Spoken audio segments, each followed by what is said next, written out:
What is up, guys? Welcome back to another MasterDuel video. It's your boy Vox, and this time we're gonna be showing you guys another deck profile for a very fun non-meta deck that loves to go second, and it utilizes the best ritual monster when he was first released in Yu-Gi-Oh! Back in 2002, and that is Relinquished.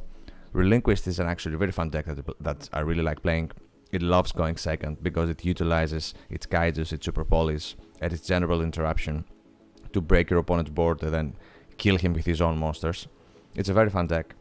I really liked playing this deck, and it utilizes a really strong extra deck with Super Poly, as I've said, that you can literally destroy your opponent. You can disrupt him with your in archetype hand traps. Pretty strong deck overall. Really fun to play. Before we go into the deck profile, as always, timestamps will be down in the description below. Let's start with the deck profile. For the hand traps first, as always, triple maxi. And that's that. No Cold by the Grave, no Ash, we do not care. Basically 5 dead cards most of the time. You could add Ash if you want to do that, but with this specific build, I find that just by playing triple maxi is more than enough. For the starters of the deck and for our burst normal summon, we're using triple True Guide of the Underworld. When this card is normal summoned, you can special summon one level 3 fiend monster from your hand or deck, but you negate its effect, and it cannot be used for unsynchro material. We don't care. Basically, its target will be either your Sangan or your Phantom King Hydrite. Your Sangan, what it does is if he is sent from the field to the graveyard, you will add one monster with 1500 attack or less from your deck to your hand, but you cannot activate cards or effects of cards with that name for the rest of this turn. With Sangan, you can basically at worst get a max C in your hand if you're playing first, if they force you to play first, or you can literally search your entirety of your deck, whether that's Relinquished, whether that is your in archetype hand trap, which I'm about to explain. Phantom King Hydrite is a unique addition to the deck, and the reason that you play him is that you can bring him if you want to go into your True Guide and Phantom King Hydrite instantly into your Crystal Hulky Fibrax. That is the reason why we play him. He's basically another fiend that is also a tuner that allows us to go into our Crystal Hulky Fibrax faster instead of going the general combo, which basically is going into your True Guide, summoning your Sangan. Then you would go into your Vert Anaconda, and then if you had a Crusader Arborea, which is basically an extender, a free special summon into one of the link arrows of your link monster, you would use that and Vert Anaconda and go into your Crystal Hulky Fibrax. And then Crystal Hulky Fibrax would special summon the other tuner that we have into the deck, the spellcaster that we use specifically, which is Knights and Sorcerer, which is basically a replacement for Effect Veiler. But I choose to play this because it has another interruption in its effect. What it does, if it's special summoned, you can target 2 cards of your opponent's graveyard and banish them. It is not once per turn.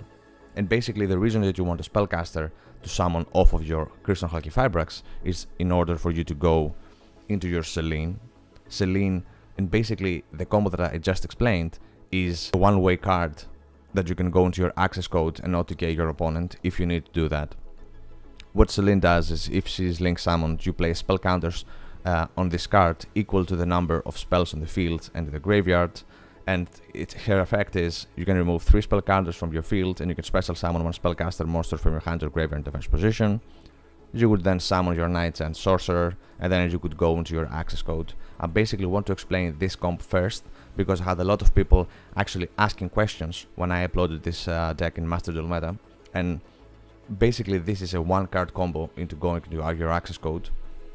Ideally, obviously, you don't want to draw either Knights and Sorcerer or King Hydrite because it's one of the options you want to special summon, but even if you do, you can still go into your Selene and then into your access code. But let's go back into the deck profile and explain more of our cards. As we've said and just explained, the reason why we play these 3 specific tuners. Knights and Sorcerer again is a replacement for Effect Veiler. If you have Effect Veiler, you can play him, but I basically didn't want to craft him in order to play this deck to go into the combo for Selene, so I just decided might as well add Knights and Sorcerer because it has that extra bit of disruption that banishes cards from your opponent's graveyard, which I find pretty useful, and it's not once per turn again. Pretty strong card. Crusader Arborea, in case people don't know what it does, you can basically special summon her in defense position into a zone that the link monster points to. That's basically it. It's a free extender monster that you can use, that you can build upon and link climb basically. For the free special summons, the free extenders that the deck utilizes is 2 Jester Conflicts. Basically, you can only control 1 Jester Conflict, and what you can do is you can special summon this card in attack position. That's basically why we use him. It's a free level 1, a free special summon, and its second effect, it can come up sometimes, but most of the times it won't. What it does is, if it's summoned this way during your opponent's end phase, target 1 face-up monster your opponent controls, return both that target and this face-up card to the hand. As I've said, it's mostly for a free extender to go into either your Relinquished Anima, or use him and another level 1 that you have to go into your Little Luke Assembled Knight, and then into your Downerd into Zeus if you're going second, for example. For the in-archetype monsters, we're playing 1 Golden-Eyes Idol. It's a level 1 spellcaster. What it does, once per turn, quick effect, you can activate this effect, look at your opponent's hand. Also, this card becomes Thousand Eyes Idol until the end phase. If this card is banished or sent to the graveyard by a card effect, target 1 effect monster your opponent controls, equip that effect monster to 1 Eyes Restrict or Relinquished monsters you control. That cannot be normal summon, so either your Relinquished or obviously your fusion summon monsters that are Relinquished. While equipped by this effect, that monster gains attack equal to the attack of that equipped monster. You can only use this effect of Golden Eyes once per turn, sorry. Basically, this effect, what it does is, its equip effect that it has doesn't count for your Relinquished or your Thousand Eyes Restrict, because, for example, both Thousand Eyes Restrict and Relinquished have the restriction that they can only equip 1 monster. But with Golden Eyes Idol, if you equip that monster to one of these boss monsters that you may have, it will not count for its just 1 target that he's able to actually equip. Basically, with Golden Eyes Idol, you can equip 2 monsters that you're Relinquished, which is a pretty useful card. Also, you can use its effect to use his effect and look what your opponent has in his hand. And at worst, you can use him with one of your other extenders to either link climb or go into your Xyz line. For the in-archetype hand trap, we're playing triple Millennium-Eyes Illusionist. What he does is quick effect, you can discard this card, then target 1 effect monster your opponent controls, equip that target to an Eyes Restrict fusion monster or Relinquish to control as if it was equipped by that monster's effect. That text is basically the difference about the only difference that makes Golden Eyes Idol an actually really powerful card, because if you read the text again, as if it were equipped by that monster's effect, that means that you have the restriction of only having only 1 monster equipped, because that's the restriction of both Relinquished and Thousand Eyes Restrict. With Golden Eyes Idol, as we've said, you're going to equip multiple monsters if you manage to resolve him multiple times. But basically, Millennium-Eyes Illusionist is it's basically quick effect for your Relinquished effect, but it acts as a really powerful hand trap. If an Eyes Restrict fusion monster or Relinquished is special summoned, add this card from your graveyard to your hand. This is not optional.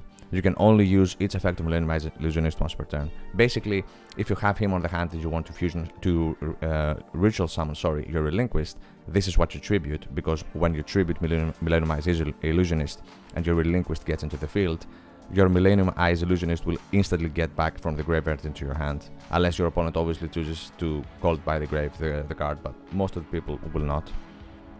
It's a pretty powerful hand trap, especially with our boss monster of the deck, which I will show you in a bit. He's basically a hand trap negate, a targeted negate, but I will explain that in a bit. The other in-archetype monster that we choose to use that I did not have in the MasterDuel meta deck profile is 1 Illusionist Faceless Magician. What he does is, if face-up Eyes Restrict fusion monster or Relinquished you control is destroyed by battle or card effect, you can special summon this card from the graveyard if it was there when the monster was destroyed, or hand even if not. If this card is sent from the field to the graveyard, you can target 1 Eyes Restrict fusion monster or Relinquish to your graveyard and you can special summon him, and you can only use its effect once per turn. Pretty powerful card. It adds recursion to the deck. The moment that you get him into the graveyard, you will basically recycle him back and forth, and every time he dies, you will special summon a Relinquish or an Eyes Restrict fusion monster that you have in your graveyard back into the field. At the start of when I was thinking about making this deck and I was playtesting it, I didn't have him, and then when I added him just to test, I had so many games where I just recurred my Relinquished and Eyes Restrict boss monsters back into the field every time, and then I could keep interrupt my opponent, which was honestly pretty powerful, and I was like, might as well just add it, see how it goes, and it worked really well, honestly. We run triple Kaiju, the triple Radiant, the multi-dimensional Kaiju. We run only 3 and the Darks options because we have triple Allure of Darkness. If you want to go with the Pot of Prosperity build, which is pretty good as well, what you can do then is basically play the different Kaijus that you have. You could even add 1 interrupted Kaiju Slumber for the extra destruction. But then basically, if you go that route with Pot of Prosperity, you would add the more powerful Kaiju monsters. What I mean more powerful is basically having more attack points, like Dizukiru or the Thunder King, basically, for your Kaiju options. I choose to play 3 Kaijus, I feel 3 are fine, but you can obviously add more if you want to do that. Obviously, triple Relinquished, our boss monster for the deck. We run 1 Instant Fusion. Instant Fusion, basically you pay 1000 life points and then you can special summon 1 level 5 or lower fusion monster from your extra deck, but it cannot attack and also is destroyed in the 8th phase. You can do multiple plays with this, where if you play first or second and your opponent has some interruptions, you can basically just instantly use your Instant Fusion first, go into your Millennium-Eyes Restrict to have at least 1 negate protection, and then if you manage to get that negate off, then you can basically play from there. Obviously, before we go back into the spells, I forgot to mention, we play DPE, so we have the Dasher and Celestial as well, right? Let's not forget. But yeah, as we've said, triple Allure of Darkness for draw power. If you do not like Allure of Darkness, obviously, as I've said, Pot of Prosperity is pretty powerful, because the bad thing with Pot of Prosperity, which is you reduce the damage that you deal to your opponent by half, we don't really care. You don't really care that much, even though you can actually OTK your opponent easily. It's still a decent option, but again, if you go with Pot of Prosperity, you would want to add different Kaijus with more attack points. Then we play triple Preparation of Rites. What it does is you add 1 ritual spell from your deck to your hand, and then add 1 ritual monster from your deck or graveyard to your hand, whose name is listed to that ritual spell, and you can only activate once per turn. You basically use this to search your Relinquished and it's a ritual spell, which we use only 2 copies. We do not play 3 copies of this because it's a brick, and obviously because you can recur it with your Preparation of Rites. Double Fusion Destiny, you know how it goes. 2 Super Poly, so this deck utilizes Super Poly incredibly well because Despia is prevalent in the ladder, especially if you're a diamond higher. Pretty powerful spell, you can utilize it to break up your opponent's board so easily, especially if they play Darks. But even if not, you have your Mad Dragon of the Swamp at worst to just break 2 monsters for free. And then 2 Relinquished Fusion, an incredibly powerful spell. What it does is you fusion summon 1 Eyes Restrict fusion monster from your extra deck by banishing materials from your hand, field, and or graveyard. Incredibly powerful. During your main phase, you can banish this card from your graveyard, then target 1 effect monster your opponent controls, equip the target to an Eyes Restrict fusion monster or Relinquished monster you control, as if it was equipped by that monster's effect. That is key for your boss monster, because if we read Millennium-Eyes Restrict, let's go into our extra deck now. What he requires is 1 Relinquished and 1 effect monster. Pretty easy boss monster to actually get out. What he does is once per turn, when an opponent activates a monster effect from everywhere, whether that's graveyard, hand, or field, you can target 1 effect monster your opponent controls or in the graveyard, equip that target to this card you control. This card gains attack defense equal to that equipped monsters. Monsters with that equipped monster's original name cannot attack. Also, their effects on the field are negated, and their activated effects are also negated. He basically acts as a bodyguard for you to protect you from hand traps, from targeted negate, from any negates. He's incredibly powerful, and as we've said with cards like Relinquished Fusion, the banish effect is as if it was equipped by that monster's effect, meaning that if you banish Relinquished Fusion to target a monster to target 1 monster off of your opponent to equip it to your Millennium-Eyes Restrict, your opponent will not be able to basically do anything about it, because, as we've said again, his effect is targeting an opponent's monsters, and he equips it. monsters with that equipped original name cannot attack, their effects on the field and their active effects are negated. So basically it's a targeted negation that you equip to your boss monster. Incredibly powerful, and interaction is really strong. We run 1000 Ice Restrict. Basically it's one of the targets for your instant fusion. Like if you would use instant fusion, you would sometimes get your 1000 Ice Restrict to use his effect, just like Relinquished, and equip one monster to him to basically remove one monster off of your opponent. But most of the times, let's be real, you would get your Millennium-Eyes Restrict for protection, but he can actually come up. We play one Mad Dragon of the Swamp for super poly target, just like with Starving Venom Fusion Dragon. Mad Dragon of the Swamp actually is pretty decent because it has the protection in which once per turn you can quick effect, declare one attribute, and this card becomes that attribute to the end of this turn. And his first effect is your opponent cannot target this card or monsters on the field with the same attribute as this card. So basically you would make everything dark, and then your opponent cannot target your cards that are all dark, right? Pretty decent interaction, it can work. One Destiny Hero Destroy Phoenix Enforcer, incredibly powerful, prevalent in the meta, everybody abuses him, and this deck actually gets more powerful because of him. We run a small Zeus package in this deck. Before I explain what the cards do, you can remove the Zoo package if you do not like it. You can go into more links like Almirage, which is basically a card that you could use in case you drew your one Sangan. You could normal summon Sangan and then go into Almirage to use Sangan's effect to search. But I choose, because I only play one Sangan, I just chose not to play this and go with the Exis line in case it comes up, in case the game gets to a grindier state and to the point where the turns are just so slow. A simplified game state, basically. But yeah, let's go for the Exis line, which is one Lyrilusc Assembled Knight, one Downward Magician, and one Zeus. Basically, your Assembled Nightingale, what it does is it gains 200 attack for each material attached to it. It requires 2 level 1s, pretty easy to make. This card can attack directly, which is key to this.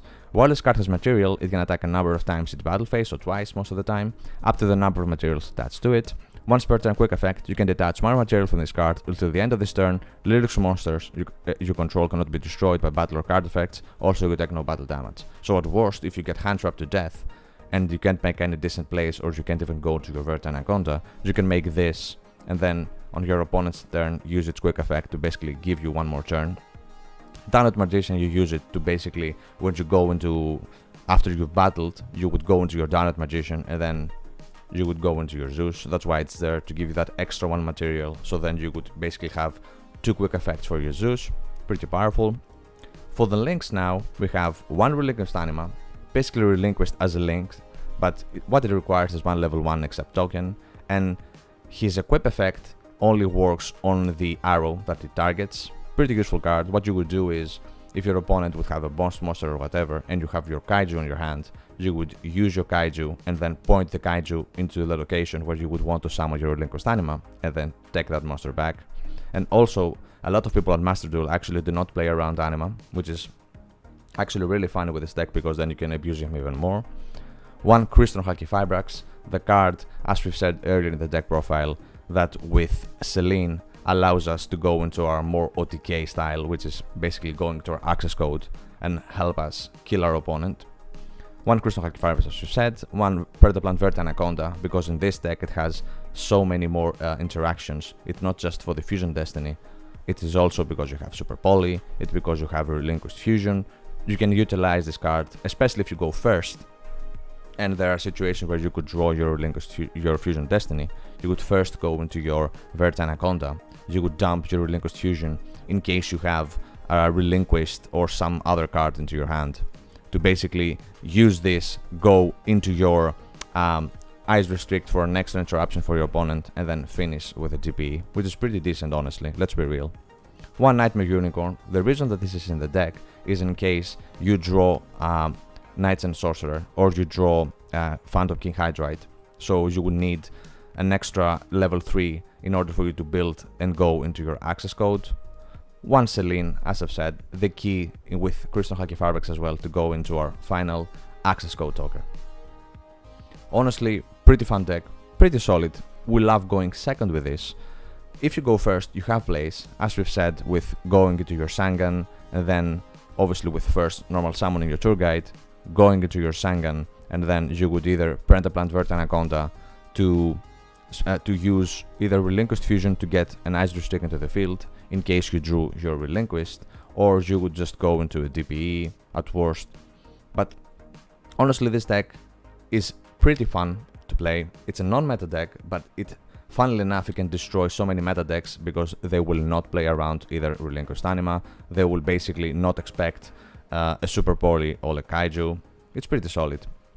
So now that we are done with the deck profile, let's go and show you guys some replays. For the first replay, we're playing against our Bane of Existence, which is a back row deck, and of course, that is Eldlich. Our deck sucks against back row decks, and we have a decent hand. We're gonna use Preparation of Rites to get the Ritual Spell and the other Relinquished into our hand. We're gonna normal summon Tour Guide. He's gonna Ghost and Match. Fucking hell.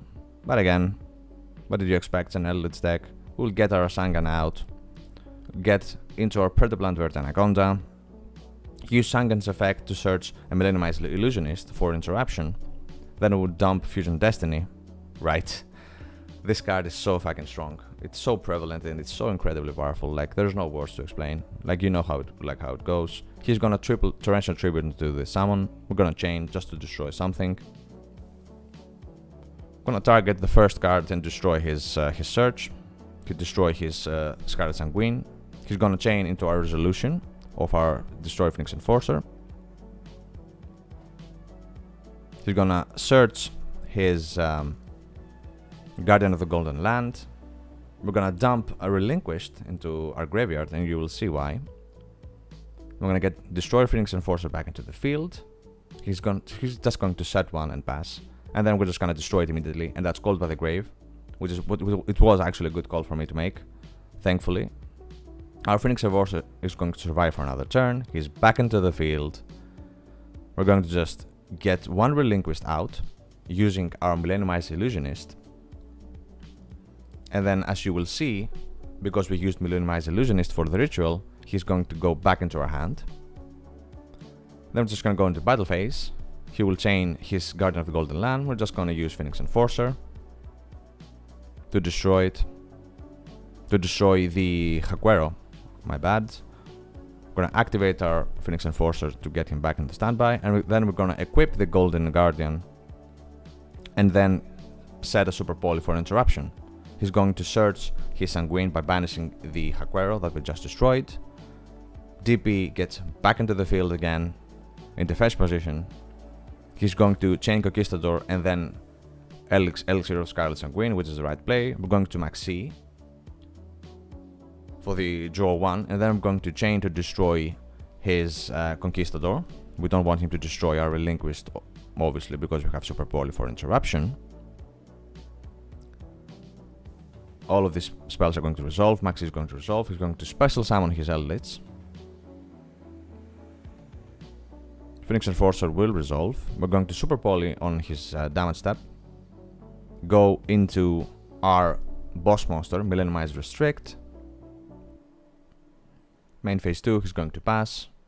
He's going to banish his Golden Land to search his other Golden Elixir, of Scarlet Sanguine. We're at turn 6 at this point, and DP basically is winning us our game. He is that strong. We're going to set the preparation just in case he thinks it's something bad, but we don't care because we're just going to straight up destroy it. To force his Sanguine. I wanted to force his Sanguine. I'm just going to attack and just end our face, sorry. He's going to banish Conquistador to set his White Destiny. We're at turn 7 at this point, but we're winning the grand game. He's going to use his Eldlich to remove our Phoenix Enforcer. At this point I was actually distracted. I was like talking to the phone as well. And at this point you will notice my misplay. I should have actually chained my DPE and destroy one of his back row, but I didn't. We chained Eyes Restrict, he chains his White Destiny. The effects will resolve. He's going to special summon the Eldlich back into the field. Our Eyes Illusionist will resolve.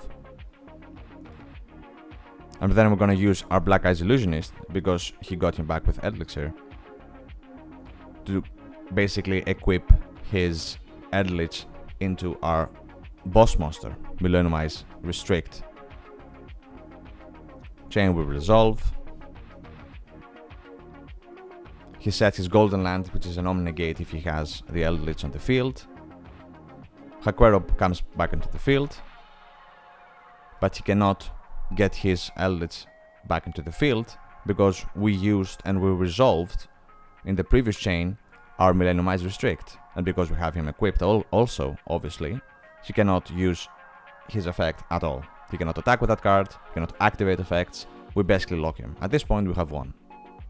And he surrenders. This deck can grind, but as I've said, against back row decks, it's our bane of existence. We are really weak against back row decks, but as you can see, with DPE, you can still grind them out and win them. Let's show replay number 2. For the second replay, we're playing second again, because we won the coin toss and we always want to go second, and our opponent is playing Despia with terraforming. I have never seen this, but I guess some people want to play this. He's searching his branded opening. With his Aluber, he's going to branded opening, special summon the Dramaturge. He's going to use his Theater to fusion summon into his Quarretis, and then he's going to use his Dramaturge to get it back into the field. We have a really good hand. We're drawing a Jester Confit for extension, pretty good. We're gonna instantly use our Kaiju to destroy his Quarretis. We're gonna search with Preparation of Rites, our Ritual spell, and Relinquished. We're going to Allure first. We're gonna dump Knight's Sorcerer, because we're going to actually grind this game out. We do not want to finish him fast. Using Black Eyes Illusionist to get our Relinquished into the field. Millennium-Eyes Illusionist, as we've said in the deck profile, will get back into our hand. We're gonna equip his Dramaturge. We're gonna use Jester Confit to go into our Anima, and then get our Kaiju back into our field and attack him.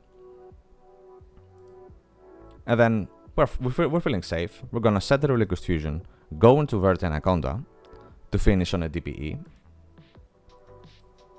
And we also have Relinquished Fusion as backup to go into our Millennium-Eyes Restrict in our opponent's turn. So we'll have 2 disruptions. We're gonna destroy his Theater and targeting and destroying our Verti Anaconda as well.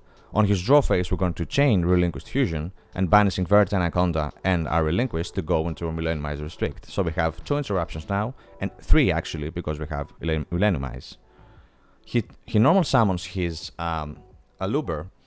In this case, you could use your Millennium-Eyes Restrict, but I chose to use my Illusionist from hand first, in case he had something else that he could use, maybe a hand trap or whatever. But I just wanted to keep his effect in case he could go and do something else. We used our Millennium-Eyes Illusionist by discarding him. We attach him into our Millennium-Eyes Restrict, and Aluber's effect is negated. And TP is gonna get back into our field. Withdraw Preparation of Rites. At this point, we have won. Just by BMing our opponent, we just activate Preparation of Rites just because, and then we're just going to attack for the game. Pretty decent stuff. Let's go for the third replay. For the third replay, we're playing second again, because that's what the deck does. That's what it does best, right? We want to play second, and against another Despia deck. He's Aluber searching the Theater. He activates Branded Opening to dump a trap card I've never seen before. It's probably he plays like a weird tech into his deck. He will go by sending his Aluber and Tragedy to go into his Masquerade to search for his Aluber for follow-up. That's actually so weird, right? An Aluber deck that utilizes basically Destruction and Buster cards. That was really odd. He was playing a small package of this. We're just gonna instantly Kaiju his Masquerade. He's gonna chain Maxi. We don't care. Preparation of Rites. Search our Ritual spell and Relinquished. We're gonna activate it. Get Relinquished to the field by tributing again Millennium-Eyes Illusionist. He will get back into our hand. He chains Called by the Grave, so he will not get back into our hand, unfortunately. The chain will resolve.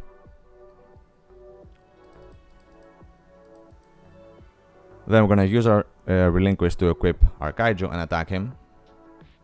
And then on main phase 2, we're going to set our Super Poly. Always, if you want to set cards before you end your turn, always set them at main phase 2 in case your opponent plays evenly matched.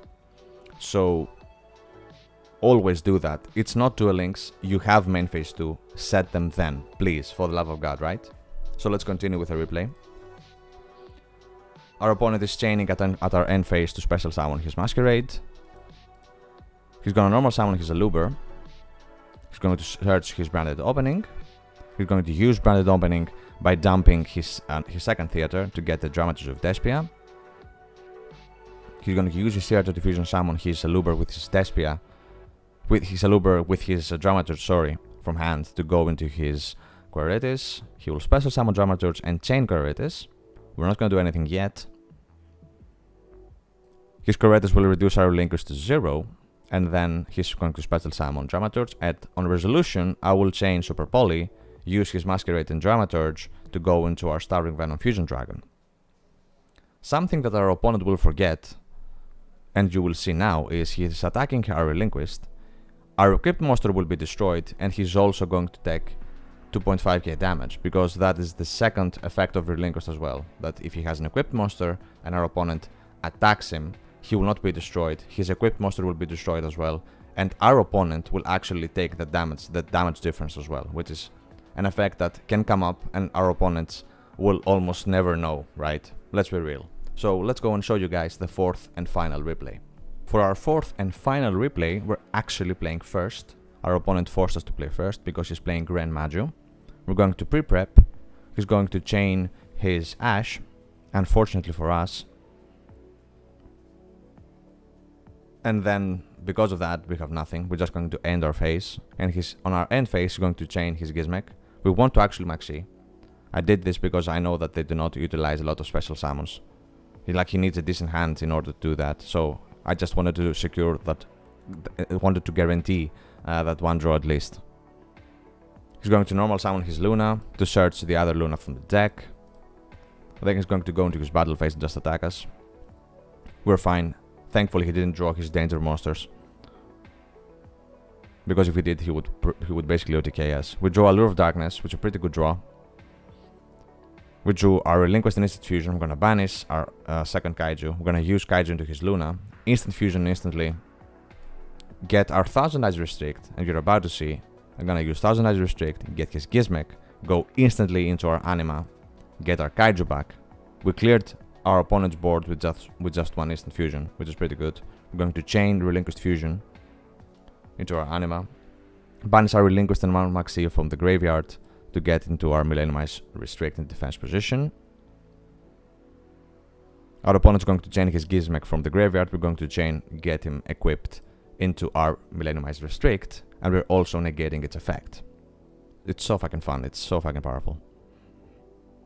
And as you've noticed, we have him on defense position in case he has a random lightning storm, right? Which is pretty destructive against us, but as you saw, it doesn't matter. We just Kaiju our Millennium-Eyes. It's fine.